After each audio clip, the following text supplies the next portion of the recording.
3 months, we have the Model Code of Conduct.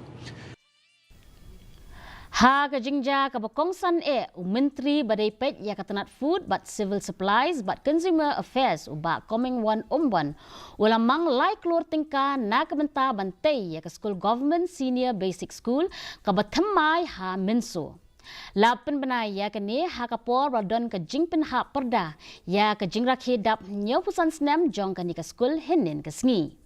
Uniu Menteri ula banjur halor ke jingdan kam ban kentiu ya ke Skul RMSA syaka kerdan Higher Secondary School kabadai ke projek balayo jingmenjur lalai saus nem minta. Haga ni ke sengi rakhe lawan banishim minta da Joint Director Jong ke Skul Education and Literacy ikong APCM ki nong hikai ki kemi ki kepa ki kena skul bat kiwei.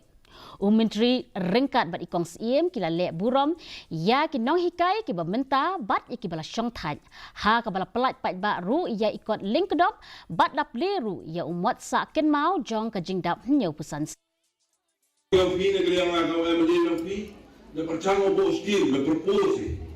I think maybe at the end of this financial year we will sanction the school Hapo Lake Road to try a new building.